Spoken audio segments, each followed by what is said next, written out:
வந்துட்டு உங்கள் குடும்பத்தில் ஒருத்தனை நினச்சிக்கங்க அப்படின்னு சொல்லிட்டு அவர் அம்மா கால் பிடிச்சி அழுதாங்க.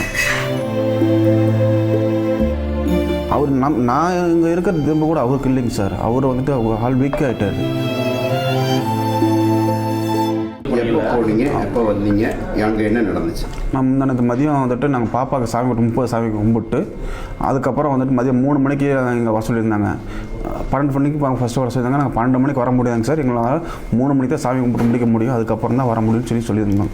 3 மணிக்கு மேலே எங்களுக்கு வண்டி அனுப்பிவிட்டாங்க. இங்கேருந்து வந்துட்டு வெண்ணமலைக்கு இங்கேருந்து கார் வச்சு கார்லேருந்து வெண்ணமலை கோயில்கிட்ட வந்துட்டு பஸ் நின்றுச்சு. அங்கே வந்துட்டு எங்களை அழைச்சிட்டு போனாங்க சார். அங்கேருந்து நாங்கள் வெண்ணமலைலேருந்து நேராக ஸ்லீப்பர் பஸ்ஸில் சென்னை போனோம். அங்கே போயிட்டு அங்கே எங்களுக்கு ரூம்லாம் அலாட் பண்ணி வச்சுருந்தாங்க. போகிற வழியில் எங்களுக்கு சாப்பாடெல்லாம் சர்வ் பண்ணாங்க, சாப்பிட்டோம். அங்கேருந்து ஒரு ஹோட்டலில் எங்களுக்கு தங்க வச்சு, மகாபலிபுரத்தில் தங்க வச்சு எங்களுக்கு சாப்பாடு எல்லாமே கொடுத்தாங்க. அடுத்து நான் நேற்று காலையில் 7:30 மணிக்கு எல்லாம் வந்துட்டு விஜய் சாரை பார்க்காம சொல்லியிருந்தாங்க. நம்ம வீட்டுக்கு வந்து எப்படி பார்ப்பாங்களோ அதே மாதிரி வந்துட்டு அவர் தனியாக ஒரு ரூமில் இருந்தார். இல்லை ஒவ்வொரு ஃபேமிலியாக இப்போ வந்து எங்கள் ஃபேமிலியிலேருந்து நாங்கள் 8 பேர் போயிருந்தோம். நாங்கள் 8 பேருமே போய் பார்த்தோம்.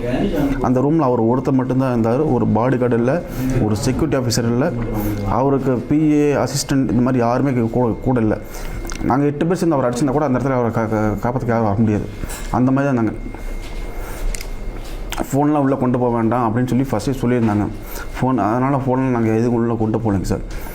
அதே மாதிரி வந்துட்டு எங்களுக்கு ஃபஸ்ட்டு உள்ளே போனோன்னா வந்துட்டு நாங்கள் சாரி கேட்டோம்.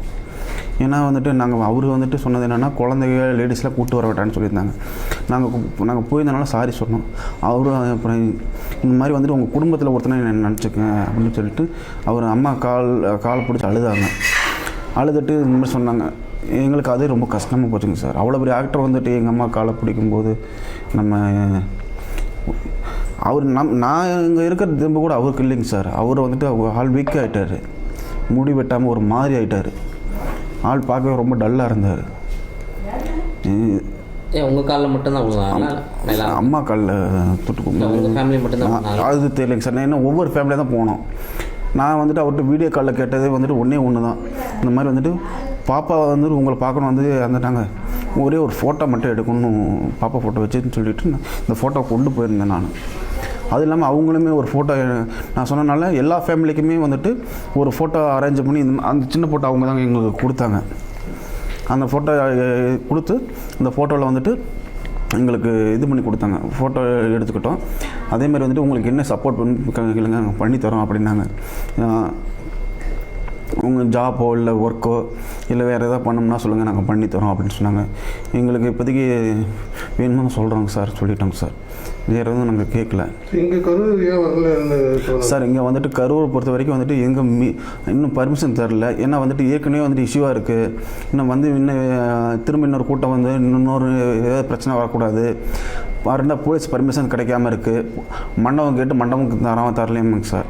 அதனால் வந்துட்டு கண்டிப்பாக வந்துட்டு இப்போ போலீஸ் பர்மிஷன்லாம் கிடச்சோன்னா கண்டிப்பாக வந்துட்டு உங்களை எல்லாத்துமே வந்துட்டு இன்னொரு வாட்டி வீட்டில் வந்து பார்க்குறேன்னு சொல்லுவாங்க சார். அப்புறம் பார்த்தோன்னா உங்களுக்கு எப்படி ஃபீல் ஆயிடுச்சுங்க? அவ்வளோ பெரிய மனசு அழகும்போது அவர் சொல்லி நம்ம கேட்காம பிள்ளைகளை கூப்பிட்டு போனது எனக்கு ஃபஸ்ட்டு நம்ம தப்புங்க சார். அப்புறம் அப்படி இருக்கும்போது வந்துட்டு அவர் அழுகும்போது நம்ம என்ன சார் பேச முடியும்? அவருக்கு வந்துட்டு இப்போ அவர் வந்திருந்தாருன்னா கூட இப்போ சென்னையிலேருந்து திருச்சி வந்ததுக்கு ஒரு ஃப்ளைட்டில் வந்து அங்கேருந்து ஒரு காரில் வந்துட்டு போயிருந்தா கூட அதிகபட்சம் அவருக்கு மட்டும் தான் செலவாகிருக்கும். இப்போ இத்தனை ஃபேமிலிக்கு கூப்பிட்டு போய் ட்ராவல் எக்ஸ்பென்சிவ், ஃபுட் எக்ஸ்பென்சிவ், அது இல்லாமல் வந்துட்டு தங்குற செலவு, இத்தனை பாடி கட்டு, அவ்வளோ பெரிய ஒரு மண்டபம் பிடிச்சி இவ்வளோ செலவு பண்ணுறதுக்கு அவருக்கு இதே இல்லைங்க சார். அவருக்கு இதில் ஆல்ரெடி எல்லாத்துக்குமே வந்துட்டு 20 லட்சம் போட்டாங்க. அப்படி இருக்கும்போது கூப்பிட்டு பேசினா என்ன, பேசாட்டி என்ன? எனக்கு என்னென்னா வந்துட்டு அவரை வச்சு ஒரு ஃபோட்டோ எடுக்கணும் பிள்ளைகளை வச்சு. அது மட்டும்தான் நான் நினச்சேன். அதுக்கு மட்டும்தான் நாங்கள் போனதே, வேறு எதுக்காகவும் கிடையாது. மற்ற யாரோ என்னமோ சொல்லிட்டு போகிறாங்க. இப்போ நீங்கள் போடுற வீடியோக்கு கீழே பார்த்தீங்கன்னா அவ்வளோ கமெண்ட் போடுறாங்க. நான் என் பிள்ளைய வளர்த்துன்னு எனக்கு தான் சார் தெரியும், எங்கள் குடும்பத்தில் இருக்கவங்க மட்டும் தான் சார் தெரியும். அவங்களுக்கு என்ன சார் தெரியும்? ஒருத்தவங்க கமெண்ட் போட்டிருக்காங்க, இந்த மாதிரி வந்துட்டு நீங்கள் கூப்பிட்டு போய் நீங்கள் கொண்டுபிட்ட, இப்போ வந்துட்டு உனக்கு வந்துட்டு இவ்வளோ பணம் வரும், இன்னும் கல்யாணம் பண்ணிக்குவா அப்படின்னு. நான் என் 2 பிள்ளைகள் எப்படி வளர்த்துன்னு எனக்கு தான் தெரியும். நீங்கள் பாப்பா ஸ்கூலில் போய் கேட்டு பாருங்கள். இல்லை நான் ஒர்க் பண்ணுற ஆஃபீஸில் கேட்டு பாருங்கள். இங்கே வீட்டு பக்கத்தில் எங்கள் சொந்தக்காரங்க கூட தெரியாது சார். நான் என் பிள்ளை எப்படி தாங்கணும்னு எங்களுக்கு மட்டும் தான் சார் தெரியும். இவனுக்கு கமெண்ட் பண்ணுறவங்களுக்கு என்ன சார் தெரியும்? எவ்வளோ நேரத்தை உங்கள்கிட்ட பேசிகிட்டு இருந்தார்? சார் எங்களுக்கு வந்துட்டு ஒரு ½ அன் ஹவருக்கு மேலே பேசினாருங்க சார். அவரே எங்களை வந்துட்டு நாங்கள் ஒவ்வொரு ஃபேமிலியும் இது பண்ணிவிட்டு பேசினாருங்க சார். நாங்கள் ஃபோட்டோ எடுத்துக்கிட்டோம். அதுக்கப்புறம் நாங்களாம் தான் வெளியில் வந்தோம் சார். ஏன்னா வந்துட்டு இவ்வளோ பேர் வந்திருக்காங்க, எல்லாத்துக்குமே வந்துட்டு டைம் எடுக்கும் அப்படின்னு சொல்லி தான் சார் நாங்கள் வெளியே வந்துடுறோம். அதுக்கு மேலே எங்களால் பேச முடியல, அவர் பார்க்க முடியல. அவர்கிட்ட பேசுறதுக்கு என்னங்க சார் இருக்குது நமக்கு? இப்போ எத்தனை மணிக்கு பார்க்க வந்தீங்க சார்? காலையில் 3:30 மணிக்கெல்லாம் எங்கள் வீட்டுக்கு வந்துட்டோங்க சார். அந்த வண்டியில் கொண்டாந்து வீட்டில் இருக்கு. ஆமாங்க சார்.